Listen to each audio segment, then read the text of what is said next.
11th class की सभी छात्राओं का मारवाड़ी कन्या विद्यालय की ऑनलाइन क्लास में स्वागत है। नमस्कार।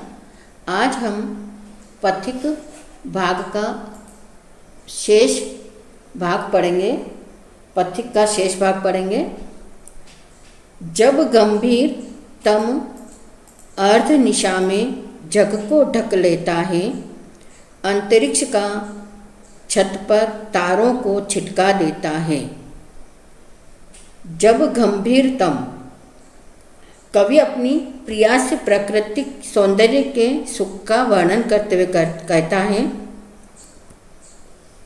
आकाश में सौंदर्य का वर्णन करते हुए कहता है कि जब गंभीर यानी गहन, तम यानी अंधकार, अर्धनिशा यानी आधी रात्रि,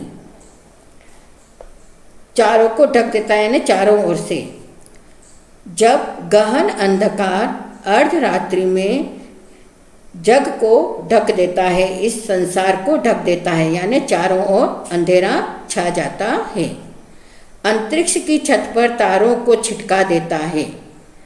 और क्या होता है तब? अंतरिक्ष की छत यानी आकाश में तारों को छिटका देता है। जब पूरा अंधकार हो जाता है तब आकाश में तारे टिमटिमाने लगते हैं, तो तारे हमें चमकते हुए दिखाई देते हैं। इसमें ईश्वर के द्वारा प्रकृति का जो प्रदान की गई बात है वो बताई गई है। सस्मित वदन जगत का स्वामी मृदु गति से आता है, तट पर खड़ा गगन गंगा के मधुर गीत गाता है। सस्मित वदन, मुस्कुराते हुए, वदन यानी मुंह, मुस्कुराते हुए जगत का स्वामी, इस दुनिया का स्वामी मृदु गति से आता है। मृदु यानी धीमी गति से आता है। तो ऐसे समय में, कैसे समय में?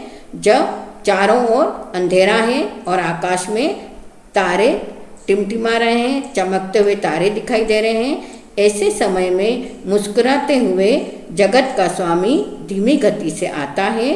तट पर खड़ा गगन गंगा के मधुर गीत गाता है। तट पर खड़ा यानी समुद्र के किनारे खड़ा होकर आकाश गंगा के मधुर गीतों को गाता है या मधुर स्वर में गान करता है। अगला पद्यांश। उससे ही विमुग्ध हो नभ में चंद्र विहस देता है, वृक्ष विविध पत्तों पुष्पों से तन को सज लेता है।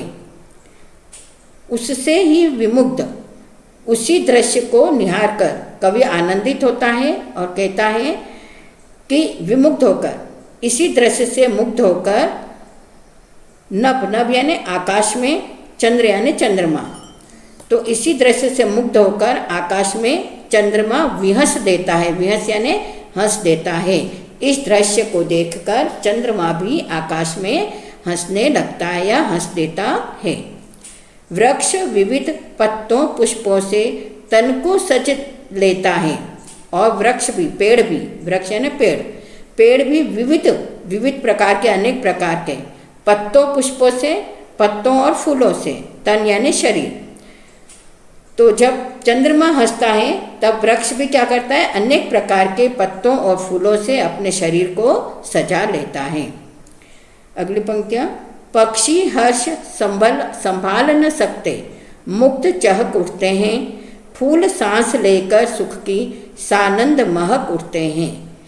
और पक्षी हर्ष संभाल न सकते, ऐसे मनोहारी वातावरण में पक्षी वृंद भी यानी पक्षियों के समूह भी मनोहारी वातावरण में अपने मुग्ध चहक उठते, मोहित होकर चहक उठते यानी चहचहाने लगते हैं।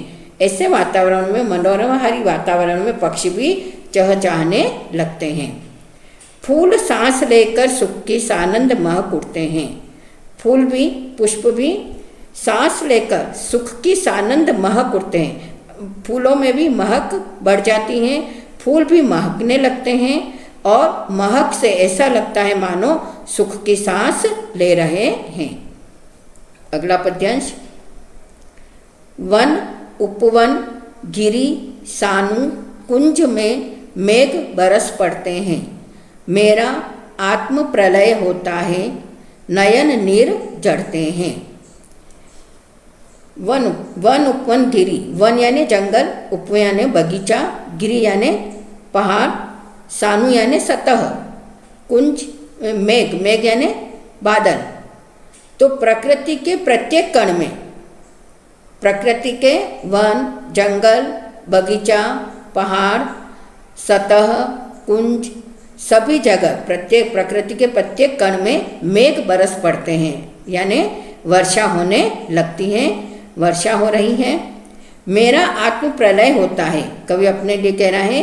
तो मेरा मन क्या होता है? आत्म प्रलय, आत्म प्रलय यानी भाव विहल हो जाता है। मेरा जो मन है वह भाव विहल हो जाता है। नयन नीर झरते हैं, और नयन यानी आंखों से, नीर यानी आंसू, और ऐसे भावमय दृश्य को देखकर मेरे आंखों से भी आंसू बहने लगते हैं।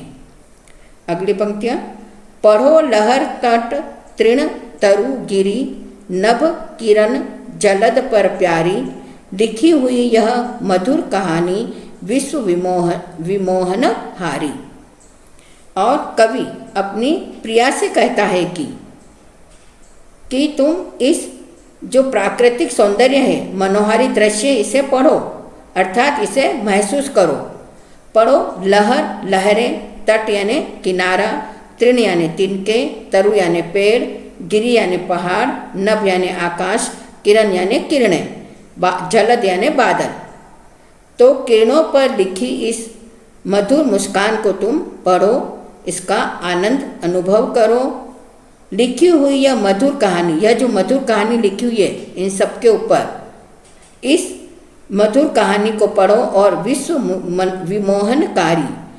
तो इस मधुर कहानी को पढ़ो तथा आनंद का अनुभव करो, और प्रकृति के उपहार को, प्रकृति का जो उपहार है, जो विश्व को मुक्त करने वाला है, विश्व विमोहनहारी, यह जो प्रकृति का उपहार है यह पूरे विश्व को मुक्त करने वाला है।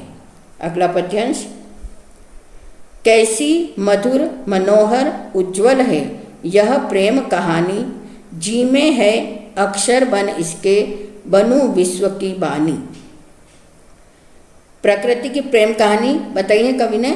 कैसी मधुर, मधुर यानी सुंदर, मधुर यानी मधुर, मनोहर यानी सुंदर, उज्ज्वल पवित्र, यह प्रेम कहानी, प्रकृति की जो है प्रेम कहानी है बहुत ही मधुर, सुंदर और पवित्र है।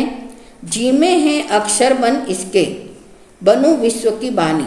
कवि कह रहा है कि ऐसी वाणी जो स्थायी और शाश्वत है, ऐसी वाणी बनकर मैं भी इस प्रेम कहानी का अक्षर बनकर विश्व की वाणी बनूं। वाणी यानी वाणी, मैं भी विश्व की वाणी बनूं। स्थिर पवित्र आनंद प्रवाहित सदा शांति सुखकर है, आहा प्रेम का राज्य परम सुंदर, अतिशय सुंदर है। प्रकृति के प्रेम का साम्राज्य अत्यंत मनोहारी है। कवि कह रहे हैं स्थिर पवित्र, जो स्थिर स्थायी है, पवित्र है, आनंद प्रवाहित, आनंद प्रदान करने वाला है, सदा शांति सुखकर, और सबको शांति प्रदान करने वाला है, सुख देने वाला है। आहा, मोहित होकर कह रहा है, आहा प्रेम का राज्य परम सुंदर, अतिशय सुंदर है। कवि कह रहा है कि अरे यह प्रकृति का जो श्रेष्ठ सुंदर और अतिशय सुंदर प्राकृतिक सौंदर्य है, यह हमें बहुत सुख देने वाला है, अत्यंत मनोहारी है। यह कवि कह रहा है प्राकृतिक प्रेम का साम्राज्य यह अत्यंत ही मनोहारी है, सुख प्रदान करने वाला है। इसमें काव्य सौंदर्य में अनुप्रास अलंकार है, क्योंकि वर्णों की आवृत्ति अनेक बार हुई है। प्रकृति का सुंदर चित्रण इन पद्यांशों में किया गया है। अब यह पाठ पूर्ण हो चुका है। अब इसके प्रश्नोत्तर करने हैं आपको। धन्यवाद।